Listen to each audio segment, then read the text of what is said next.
A mission statement is a declaration of organizational purpose. Mission statements vary in length, but they are typically short. That is, no more than a page and often not more than a punchy slogan. They should also be inspiring. The actual statement should grow out of discussions aimed at answering 6 questions. That is a process that is often highly informational. The statement should at least touch on most answers, though for some purposes it may be distilled into a slogan. Answers to the 6 questions which I'm going to describe soon will provide the basis for developing a vision of success later in the process. Developing answers to the questions is a valuable but very demanding process.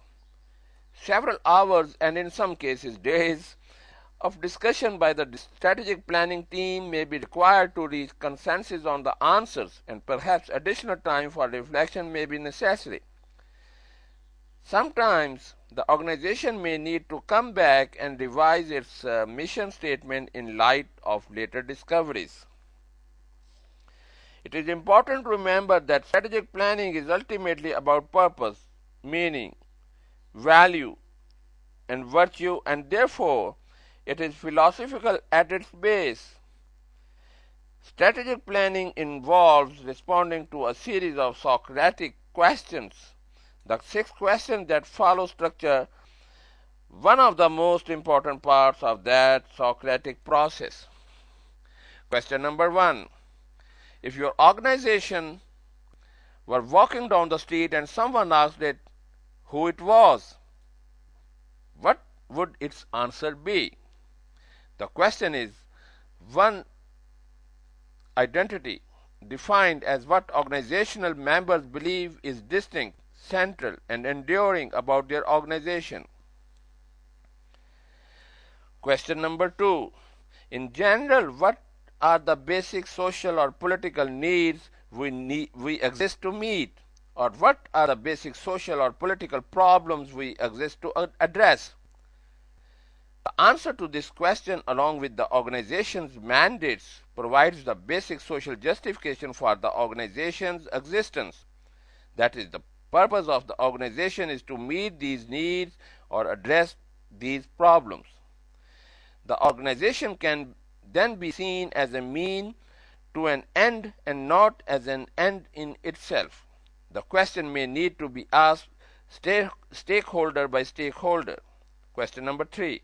In general, what do we do to recognize, anticipate, and respond to these needs or problems?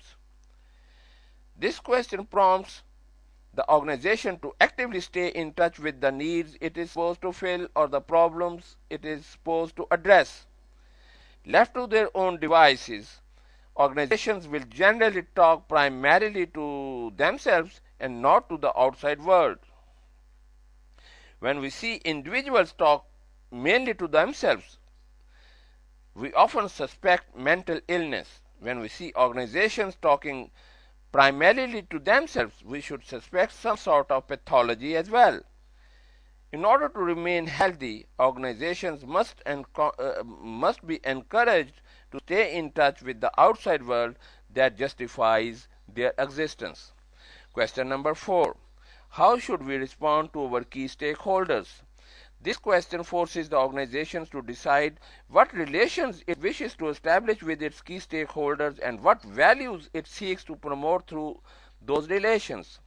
It also focuses attention on what the stakeholders value and what the organization does or might do to provide stakeholders with what they value. Question number 5. What are the philosophy, values, and culture?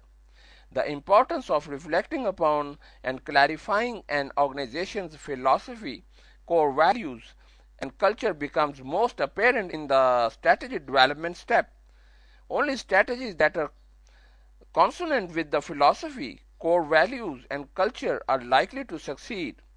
Strategies that are not are likely to fail. Unfortunately, because organizations rarely discuss their philosophies, values, and culture, they often adopt strategies that are doomed to failure.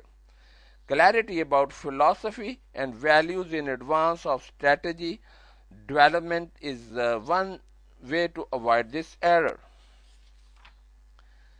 Question number 6. The final question. What makes us distinctive or unique? There was a time in the not too distant past when it seemed that public organizations were immortal. That is not anymore. Cutback management is now a term familiar to most public managers, and many public organizations or parts of organizations have disappeared, their functions taken over by private or non-private organizations.